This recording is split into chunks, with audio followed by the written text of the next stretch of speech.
इस कहानी का नाम है सुलगाई चिट्ठी। ये कहानी श्री सुरेश चंद्र तिवारी जी की पुस्तक आत्मावस्थित भारत अर्थात स्वस्थ भारत से ली गई है।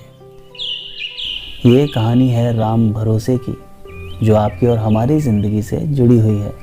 सत्यनिष्ठा और स्वाभिमान का पाठ बचपन में हमारे माता पिता और गुरुजन हमें सिखाते हैं, पर इसे ज़िंदगी में उतारना कहने जितना आसान नहीं होता। लेकिन हम में से कुछ लोग राम भरोसे जैसे भी होते हैं। आज राम भरोसे गांव की एक मोबाइल शॉप से स्मार्टफोन खरीद रहा है।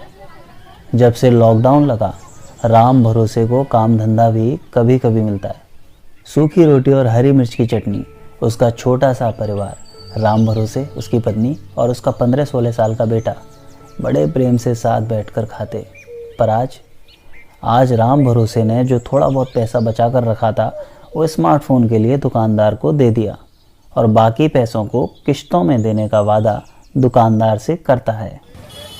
अरे क्या कह रहे हो राम भरोसे भैया, छोरा की पढ़ाई न रुकनी चाहिए और बाकी जो पैसा है वो बाद में दे दबा दियो। लक्ष्मी लिखा पढ़ी की जरूरत ना है, आपस की सी बात है भैया। ठीक है भैया, तुम जैसो कहो। मुँह पे जैसे ही पैसन को इंतजाम होगा मैं देवे आ जाऊंगा। अरे भैया आप घर को जाओ, छोरे स्मार्टफोन को वेट कर रहे हो। राधे राधे भैया। हाँ भैया, राधे राधे। राम भरोसे दुकान से निकलता हुआ सोच रहा था कि आज भी सच्चाई की कद्र है। स्मार्टफोन खरीदने के पीछे की वजह थी राम भरोसे का बेटा गोपाल। गोपाल पढ़ाई में बहुत होशियार है। सरकारी स्कूल में पढ़ने वाले गोपाल ने इस बार 10वीं की परीक्षा बहुत अच्छे अंकों से पास की थी। पूरे स्कूल में पहला स्थान पाया है। कल जब परीक्षा का परिणाम निकला तो गोपाल ने ऑनलाइन पढ़ाई के लिए स्मार्टफोन की जिद पकड़ ली। कल जब वो स्कूल से दौड़ता हुआ घर आया, माँ बाबा, माँ बाबा, कहाँ भयो लाला, कहाँ बात है? माँ बाबा कहाँ है? अरे लाला आ गो, कहाँ हो? का रिजल्ट आया है? माँ बाबा, मैं पूरे स्कूल में फर्स्ट आया हूँ। का कह रहे हो, सही में का? हाँ चंदा, सच कह रहे हो लाला। मार्कशीट पे लिखो है, देख। हैं? सच्ची? देख लो, मेरे छोरा ने नाम रोशन करो है। तुम्हारी छोरा, हमारा तो कछु ना है। आज राम भरोसे का छोटा सा परिवार बहुत खुश है। तभी गोपाल अपने बाबा से कहता है, बाबा, 10 साल तो स्कूल खुलेंगे नहीं, मोए पढ़ाई करनी है ऑनलाइन, सुन लो। कहा कह रहे हो? ऑनलाइन? हाँ बाबा, बाकी काज है, मोए स्मार्टफोन चाहिए, बापे पढ़ाई करूँगो। ठीक है लाला, कछु दिना बाद बाजार जाना होगो तो ले आऊंगो। हो नहीं बाबा, मोए कल तक चाहिए, ऑनलाइन क्लासेस शुरू हो रही हैं।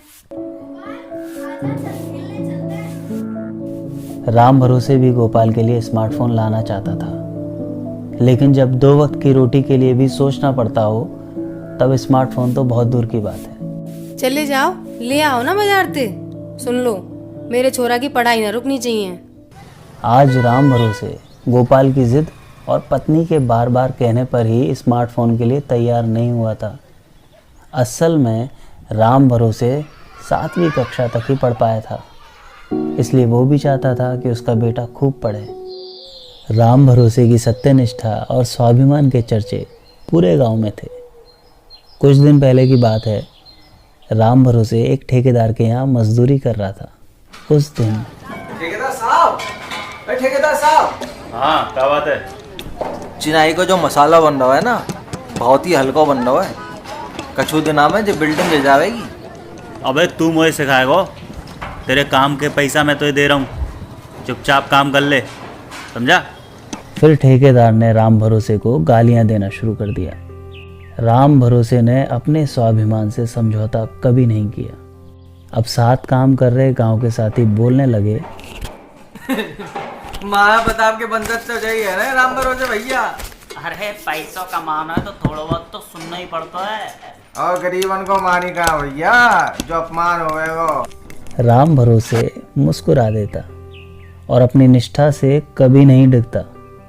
सत्यनिष्ठा और स्वाभिमान के कारण जगह जगह की ठोकरें खाता, प्रताड़ित होता और जैसे तैसे कुछ कमा पाता। और आज का दिन है। राम भरोसे स्मार्टफोन लेकर घर की तरफ जा रहा है। घर आते वक्त उसे राशन लेते हुए जाना है। अब राशन लेना भी कोई बुरी बात है क्या? अरे ये राशन है सरकारी राशन की दुकान का, जो मुफ्त में मिलता है। आज सुबह ही पत्नी ने समझाया था कि सरकारी अन्न भी तो जनता का ही है, ये कोई भीख थोड़ी है। गांव में सभी लोग यही कहते हैं। और प्रधान जी ने भी बताया था कि बच्चे को पढ़ाने के लिए और स्वरोजगार के लिए सरकारी ऋण भी तो आत्मनिर्भर भारत के लिए है। इसमें स्वाभिमान पर आँच कैसे आएगी? राम भरोसे सरकारी राशन की दुकान की तरफ जा रहा है, लेकिन राम भरोसे दुविधा में था कि ऋण लेकर आत्मनिर्भर या स्वाभिमानी कैसे बना जा सकता है। फिर उसने सोचा कि सब लोग प्रधान जी, प्रधानमंत्री जी मूर्ख थोड़े ही हैं। इसी सोच विचार में राशन की लाइन में खड़े अपनी बारी का इंतज़ार करते राम भरोसे को इशारा करती हुई कहीं से आवाज़ आई। अरे आ गए लाइन में। महाराणा प्रताप के वंशज बने फिरते थे। राम भरोसे तो जैसे संज्ञा शून्य हो गया, जैसे तैसे राशन लेकर लौटा। घर आकर स्मार्टफोन और राशन पत्नी को थमाकर निढाल सा घर की चारपाई पर आकर बैठ गया। शाम हो चुकी थी। गोपाल स्मार्टफोन देखकर बहुत खुश है और गोपाल की माँ गोपाल को देखकर। लेकिन राम भरोसे के चेहरे से वो उदास और परेशान दिख रहा है। उसकी पत्नी समझ रही है। अब वो रसोई में खाना बनाने चली गई और कुछ देर बाद गोपाल, रोटी बन गई है, बाबा बुला दे, रोटी खा लेंगे। जा बुला दियो। बाबा, माँ बुला रही है, खाना खा लो। मोए भूख ना है, तू खा ले। पत्नी और पुत्र के जिद करने पर भी खाना नहीं खाता और उसी जगह बैठा रहता है। पत्नी कुछ कुछ समझ रही है और बेटा गोपाल भी पिता का चेहरा देख के शायद कुछ जान रहा है। लेकिन बाल मन तो नए नए स्मार्टफोन की खुशी में है। गोपाल का मन रखने के लिए गोपाल की माँ रोटी का एक टुकड़ा खा लेती है। अब रात होने लगी है। चंदा राम भरोसे को खाना खाने के लिए मनाती है और समझाती भी है कि आपने कुछ गलत नहीं किया, पर राम भरोसे तो जैसे खुद में ही खोया हुआ है। चंदा को आज भी याद है शादी के प्रथम मिलन पर उसके पति ने अपने पिता की चिट्ठी पढ़कर सुनाई थी।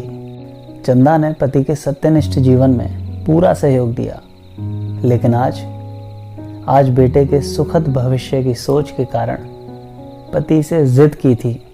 गोपाल भी पिता के दुखी होने से दुखी था। उसने एक बार वो चिट्ठी पढ़ी थी, लेकिन किशोर मन की उमंग और उड़ान हावी हो जाते हैं। माँ अपने बेटे गोपाल के पास जाकर लेट गई और उसके सर पे हाथ फिराने लगी। इधर रात का अंधेरा बढ़ने लगा और राम भरोसे अतीत की स्मृतियों में खो रहा है।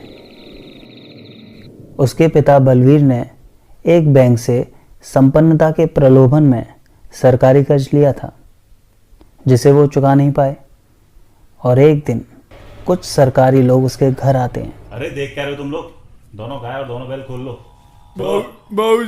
बाबूजी नहीं, बाबूजी।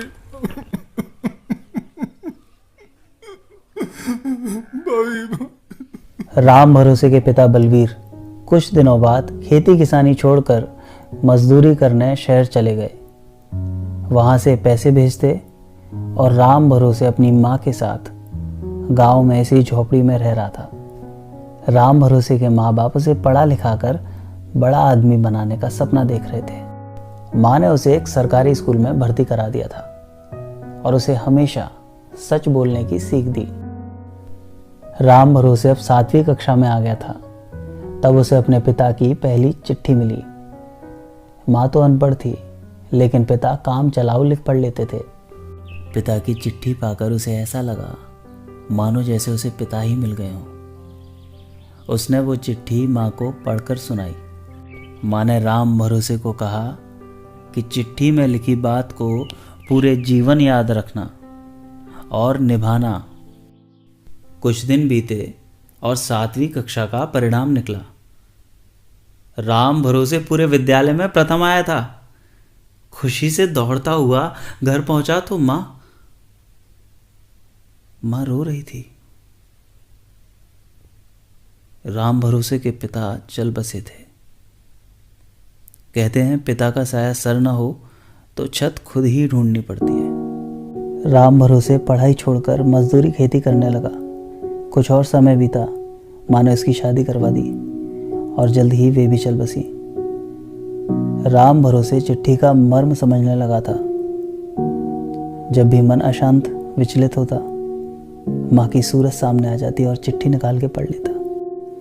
चिट्ठी में टूटे फूटे शब्दों में लिखा था, रोटी के लिए परदेश मत जाना, स्वाभिमान से जीना ही जीना है, कर्ज कभी नहीं लेना और सच से बड़ा कोई धर्म नहीं है। जब भी परेशान होता चिट्ठी पढ़ लेता और आत्मविश्वास से भर उठता। लेकिन आज राम भरोसे का मन शांत ही नहीं हो रहा है। पत्नी चंदा गोपाल को सुलाकर पति के पीछे आ खड़ी होती है।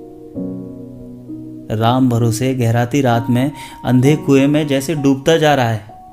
उसे लगा कि ये चिट्ठी ही सारी परेशानी का कारण है।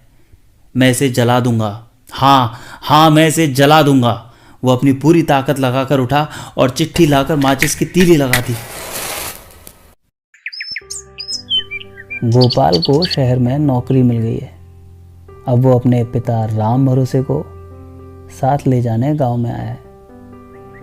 राम भरोसे बीमार है, एक चारपाई पर लेटा है। गोपाल अपने बाबा के पास आता है और कहता है, बाबा, मुझे शहर में बड़ी नौकरी मिली है, वहीं साथ में रहेंगे, चलो मेरे साथ, चलो ना बाबा। गोपाल, मैं प्रदेश ना जानो, मैं कहीं नहीं जा रहा हूँ। मेरा दम यहीं टूटेगा। जब जमीन छोड़ दो, मैं ना जा रहा हूँ। गोपाल, तू जा बेटा।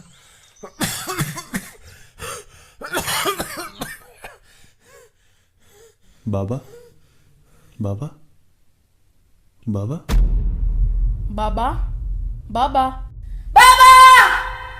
एक चीख के साथ सो रहे गोपाल का सपना टूटा और वो नींद से जाग गया।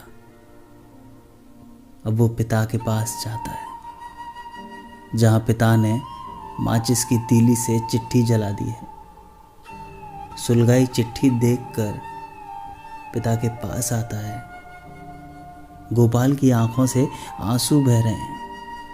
पिता को देखकर बोलता है कि बाबा, मैंने छुपकर वो चिट्ठी पढ़ी थी, मुझे माफ़ करना। सुलगाई चिट्ठी ने मेरे मन को प्रकाश से भर दिया है। स्वाभिमान और सत्य की कोई कीमत नहीं होती और इससे बड़ी कोई शिक्षा नहीं है। बाबा, कल ये स्मार्टफोन लौटा देना। अब मैं पढ़ाई के साथ खेती में तुम्हारी मदद करूँगा, हमेशा तुम्हारे साथ यहीं रहूँगा। सब खामोश होते हैं और फिर राम भरोसे बेटे गोपाल को गले से लगा लेता है। कुछ दूर खड़ी पत्नी चंदा भी राम भरोसे को देख रही है। चंदा राम भरोसे के पास आती है और उसके वक्ष स्थल से आ लगती है। सीने पर पत्नी के गिरते आंसुओं ने मानो जैसे सुलगाई चिट्ठी के ताप को शीतल कर दिया है।